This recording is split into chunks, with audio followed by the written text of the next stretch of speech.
Hello, welcome to my YouTube channel. So ಇವತ್ತಿನ recipe ಬಂದು ಕುಂಬಳಕಾಯಿ ಪಲ್ಯ ಹೇಗೆ ಮಾಡೋದು ಅಂತ ನೋಡೋಣ ಬನ್ನಿ.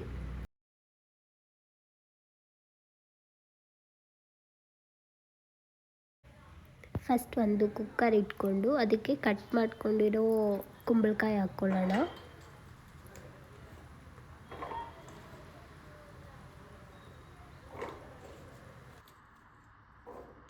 ಕುಂಬಳಕಾಯಿ ಹಾಕ್ಕೊಂಡಿದ್ದಾದಮೇಲೆ ಸ್ವಲ್ಪ ವಾಟರ್ ಆ್ಯಡ್ ಮಾಡ್ಕೊಳ್ಳೋಣ.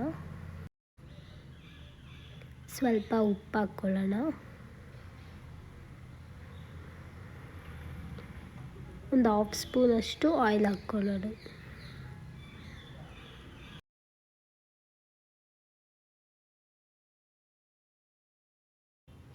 ಲಿಡ್ ಕ್ಲೋಸ್ ಮಾಡಿ 1 ವಿಸಿಲ್ ಹಾಕ್ಸ್ಕೊಳ್ತೀನಿ. 1 ವಿಸಿಲ್ ಆಗಿದೆ. ಲಿಡ್ ಓಪನ್ ಮಾಡ್ತೀನಿ. ನೋಡ್ಬೋದು ನೀವು ಚೆನ್ನಾಗಿ ಬೆಂದಿದೆ. ಸೊ ನೀವು ಬೇಯಿಸ್ಕೊಳ್ಳೋದಕ್ಕೆ ಇಷ್ಟ ಇಲ್ಲ ಅಂದರೆ ಹಾಗೆ ಒಗ್ಗರಣೆ ಜೊತೆನೇ ಬೇಯಿಸ್ಕೋಬೋದು. ಸೊ ಈಗ ಇದನ್ನು ನಾನು ಸಪ್ರೇಟಾಗಿ ಒಂದು ಬಟ್ಲಿಗೆ ಹಾಕ್ಕೊಳ್ತೀನಿ.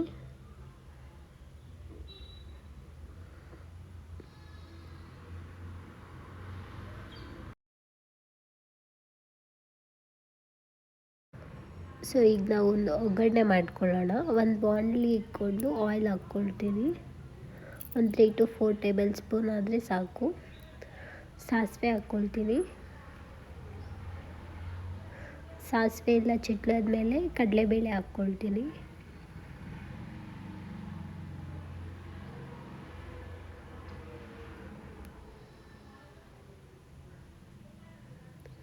ಸ್ವಲ್ಪ ಜಜ್ಕೊಂಡಿರೋ ಬೆಳ್ಳುಳ್ಳಿ ಹಾಕ್ಕೊಳ್ತಿದ್ದೀನಿ. ಬೆಳ್ಳುಳ್ಳಿ ಎಲ್ಲ ಫ್ರೈ ಆದಮೇಲೆ ಸಣ್ಣದಾಗಿ ಕಟ್ ಮಾಡ್ಕೊಂಡಿರೋ ಆನಿಯನ್ ಹಾಕ್ಕೊತೀನಿ. 1 ಕಪ್ ಆಗುವಷ್ಟು. ಚೆನ್ನಾಗೆಲ್ಲನೂ ಫ್ರೈ ಮಾಡೋಣ. ಆನಿಯನ್ ಎಲ್ಲ ಟ್ರಾನ್ಸ್ಪರೆಂಟ್ ಆಗೋವರೆಗೂ ಫ್ರೈ ಮಾಡಿದ್ರೆ ಸಾಕು. ಇದ್ರ ಜೊತೆನೇ ನಾನು ಒಣಮೆಣಸಿನ್ಕಾಯಿ ಹಾಕ್ಕೊಳ್ತಾ ಇದ್ದೀನಿ. ಸ್ವಲ್ಪ ಉಪ್ಪು, ಅರಿಶಿನ ಎಲ್ಲನೂ ಒಂದ್ಸಲ ಚೆನ್ನಾಗಿ ಮಿಕ್ಸ್ ಮಾಡ್ಕೊತೀನಿ.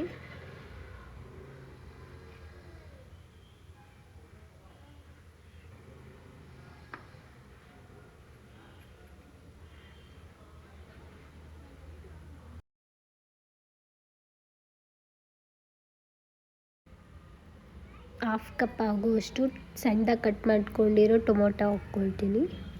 ಟೊಮೊಟೊ ಎಲ್ಲ ಚೆನ್ನಾಗಿ ಫ್ರೈ ಮಾಡ್ಕೊಳ್ಳೋಣ. ಟೊಮೊಟೊ ಎಲ್ಲ ಸಾಫ್ಟ್ ಆಗೋವರೆಗೂ ಫ್ರೈ ಮಾಡಿಕೊಂಡ್ರೆ ಸಾಕು.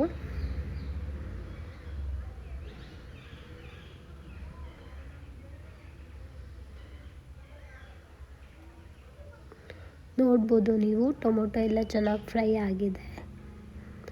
ಈಗ 1 ಸ್ಪೂನ್ ಆಗುವಷ್ಟು ಚಿಲ್ಲಿ ಪೌಡರ್ ಹಾಕ್ಕೊತಾ ಇದ್ದೀನಿ. ಬೇಯಿಸ್ಕೊಂಡಿರೋ ಕುಂಬಳಕಾಯಿ ಹಾಕ್ಕೊಳ್ತಾ ಇದ್ದೀನಿ. ಎಲ್ಲನೂ 1 ಟೈಮ್ ಚೆನ್ನಾಗಿ ಮಿಕ್ಸ್ ಮಾಡೋಣ ಈಗ.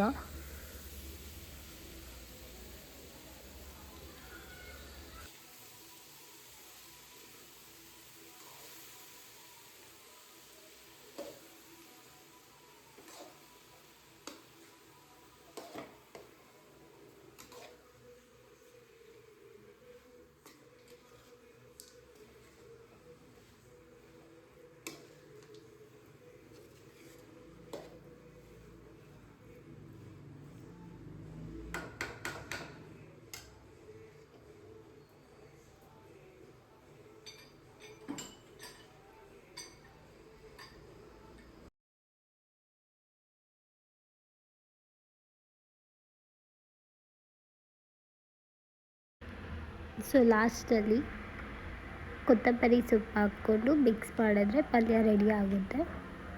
ಸೊ ನೀವು ಇದನ್ನು ಯಾವುದ್ರ ಜೊತೆ ಬೇಕಾದ್ರೂ ಕಾಂಬಿನೇಷನ್ ಮಾಡ್ಕೋಬೋದು. Thank you.